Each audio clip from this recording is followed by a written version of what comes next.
a se tornarem noras, de fato, quando se concretiza o casamento. E muitas outras de vocês vão ter sogras. Amém? É meio fraco, viu? Enfim, vocês vão ter sogras. E a gente vê aqui um relacionamento que deu certo. O que a gente tem que fazer? Pegar isso como exemplo e aplicar. Já para os varões, vocês terão também sogras. E vocês serão genros. Vocês vão ter um relacionamento com a família de suas esposas. Assim como suas esposas terão um relacionamento com a sua família. E já logo de cara, já que o foco é para as mulheres, a gente vê que o relacionamento entre uma nora e uma sogra geralmente é conturbado. Geralmente. Significa que é sempre? Não. Tem casos e casos em que a sogra ela é boa e a nora também é boa. Só que na maioria das vezes não é assim. Mas por que, Lucas, não é assim? Tem uma lógica por trás. As mulheres, de uma forma geral, elas têm rivalidades com outras mulheres. De forma inconsciente. Sem que você sequer pense. Ah, cabelo daquela menina não sei o quê. Ela anda de não sei que jeito. E quando é com a sogra, é muito mais intensificado. Por quê? Porque a sogra, ela tem um bem, um pertence na cabeça dela, que é o quê? O filho. E muitas vezes é o bem mais precioso da vida dela. Muitas vezes é o bem mais precioso da vida dela. E vocês que vão ter filhos, homens, filhos, mulheres, não endeuse os seus filhos. Porque hoje a gente vê que as sogras, elas estão endeusando os filhos homens. Principalmente se ela criou esse filho sozinha. Por quê, Lucas? Porque quando você está em um relacionamento a dois, é um equilíbrio. Onde uma mãe pende para um lado e o pai pende para um outro lado. Quando você junta, equilibra. Às vezes a mãe quer dar mais carinho, amor, afeto e tudo mais, e vem o pai que dá mais disciplina, rigidez, comprometimento, responsabilidade, e você equivala, fica igual. Só que quando você não tem uma parte dessa balança, há um desequilíbrio. E vocês têm que saber isso por quê? Porque talvez o seu futuro pretendente, ele não tenha tido um pai. Ele teve uma figura próxima que considera como um pai. Um tio, um avô, um vizinho, que exerceu uma função ali de pai. E não se espante com isso, porque na maioria das vezes é isso. Se você for pesquisar em questão das assinaturas no RG, hoje a maior parte dos RGs não tem a assinatura do pai, não tem o nome do pai. Por quê? Porque a maioria dos pais são ausentes, deixam os filhos. E as mulheres assumem a responsabilidade e cria, às vezes, uma família sozinha. Então vocês que vão se casar com homens, vocês talvez encontrem um homem desse jeito. Só que você tem dois cenários quando você encontra um homem desse jeito. Ou ele é uma pessoa boa, um homem de caráter, ou ele é desequilibrado. Como desequilibrado, Lucas? Um homem que é criado só por uma mulher, ele tende para caminhos que não são caminhos tão bons. Por culpa da mulher? De forma alguma. Por culpa do homem, o pai, que foi negligente, que deixou o filho de lado. E a mulher assume a responsabilidade. Contudo, a mulher não pode preencher os dois lugares. Não tem como. Não tem como. Ela pode estar ali tapando um buraco? Pode. Mas uma mulher nunca vai fazer para um filho aquilo que um pai faria. Assim como um pai nunca vai fazer para um filho aquilo que uma mãe faria. E quando você pega uma família, um homem, isso acontece mais com homens, mas pode acontecer com mulheres, que foi criado só por uma mulher, esse homem ele pode ter alguns desvios de masculinidade, ou seja, o cara ele não pode ser homem de fato.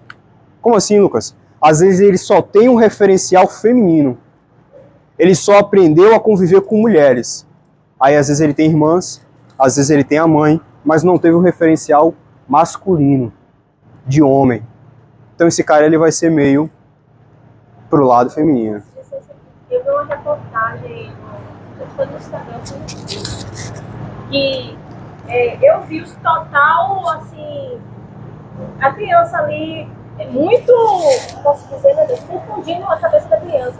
No caso, a mãe, que é pai, era a mãe dele, e o pai, não, peraí, no caso, a mãe que deveria, o pai que deveria exercer o papel de pai, Eu entendi. era a mãe. Entendi. Aí, e ele tava explicando isso pra criança. Eu falei, meu Deus, que confusão pra essa criança. E é uma confusão para explicar, imagine para uma criança.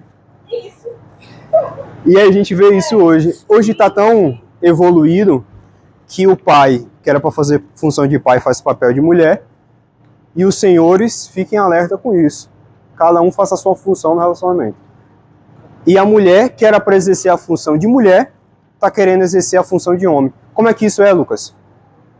A mulher, no casamento, ela chega na frente dos filhos e quer desautorizar o marido. Quer dar uma de macho.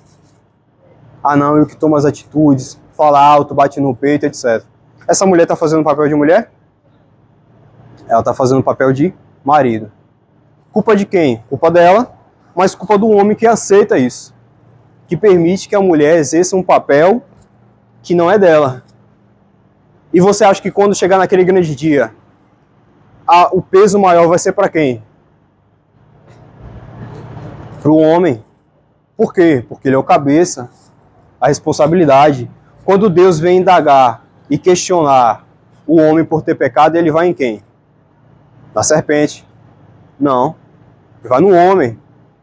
Aí o homem joga a responsabilidade para a mulher. E a mulher joga a responsabilidade para a serpente. Então você vê que isso é natural da natureza carnal. Então se você não cuida disso, você cai nisso.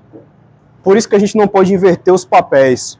Você que é nora, que vai ser nora, ou que já está sendo aspirante a isso, não queira exercer um papel no seu futuro casamento como se você fosse a mãe desse cara.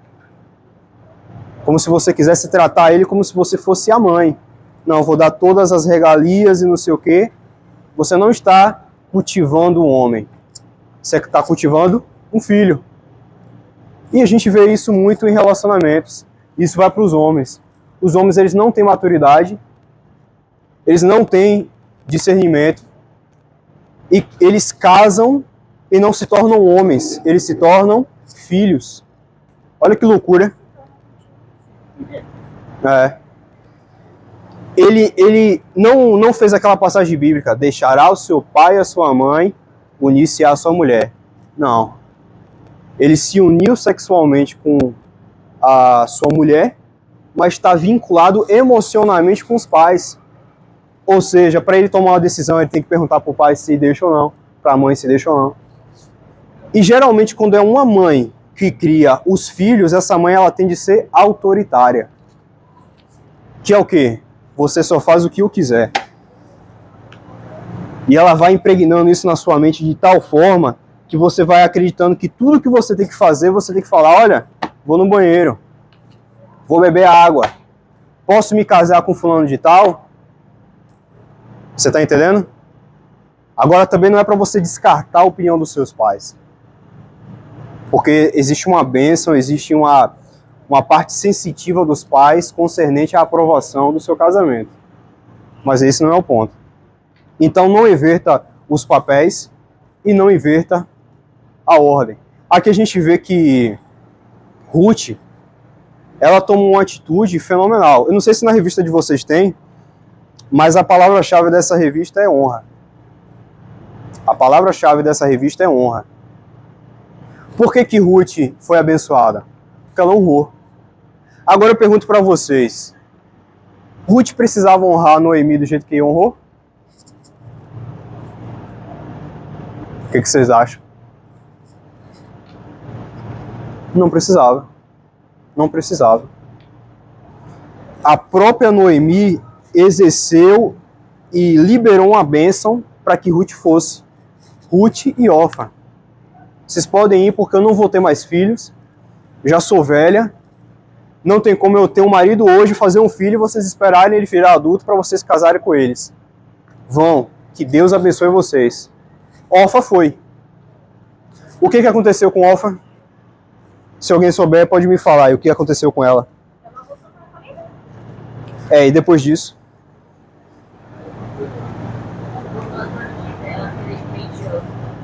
Ela voltou para casa, só que ninguém sabe o que aconteceu depois. Por quê? Não foi contado na Bíblia. Mas a história de Ruth foi. Por quê? Porque Ruth ela exerceu um princípio de honra.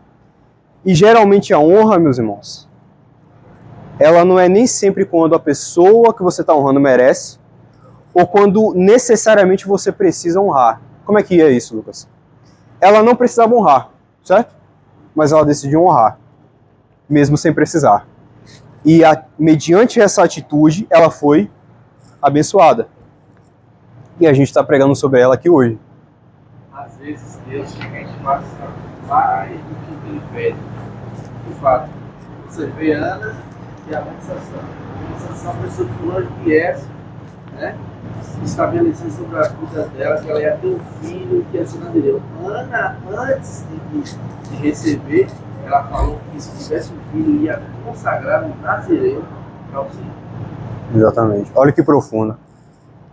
Isso é muito, muito filosófico, porque Deus ele pode chegar até você e te requisitar algo. Preste atenção nisso. Ele pode chegar até você e falar, olha, eu quero que você faça tal coisa com sua sogra. Ele te requisitou algo. Só que Deus pode não te falar nada. Nada. Sua sogra ela pode não merecer aos seus olhos. Ela pode ser uma sogra ruim, mas se você exerce um princípio de honra, você recebe honra em troca. Eu estava vendo uma pregação esses dias do pastor Luciano Subirá, e ele fala, aquilo que você planta, você colhe. Ponto. O que você planta, você colhe. Se você plantou honra, você vai colher honra, não vai colher desonra. E foi o que Ruth fez com Noemi. Ela plantou honra na vida de Noemi, e então ela obteve honra em troca. Primeiro, a crise econômica na terra da Judéia. A escassez que provocou fome na casa de pão.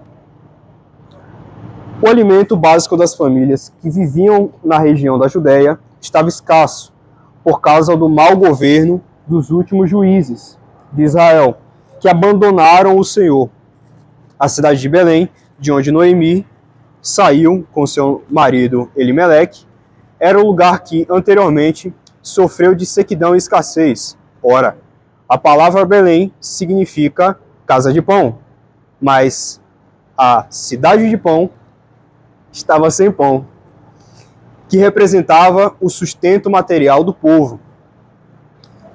A cidade deixou de ser um celeiro de grãos para ser um lugar de escassez e fome, carestia e seca por toda a parte da terra de Canaã. Vou fazer um parêntese aqui, ó. Olha o cenário que Ruth estava se metendo. Ruth não estava se metendo em uma terra extremamente próspera. Ela não estava se metendo em um lugar onde ela ia ter bonança, maravilhas e gozo. Não. Ela se mete em uma terra de extrema escassez, com uma sogra que já era avançada de idade e que não poderia proporcionar absolutamente nada para ela. Nada. E ela se mete e ela entra num cenário como esse. O que isso quer dizer, Lucas? Que talvez você tenha uma sogra ruim, uma sogra que não é sábia, e que talvez você tenha que se meter em certos lugares, se envolver de certas formas, e você receberá uma bênção do Senhor. Porque se a gente entra em um lugar que já está só bonança, maravilha. Qual o problema disso? Eu vou entrar em uma família que é toda estruturada. Qual é a dor de cabeça disso? Nenhuma. Nenhuma. Só que nós podemos ser que nem Abraão e Sara. Ele sai de uma terra e começa tudo do zero, absoluto zero. talvez a sua família seja totalmente depravada, totalmente escassa, totalmente fora dos caminhos do Senhor. De você sai uma geração. Pode falar. Vamos tomar cuidado com as revelações. As pessoas dizem, se eu encontrar um varão aí bem-sucedido, uma varão bem-sucedida.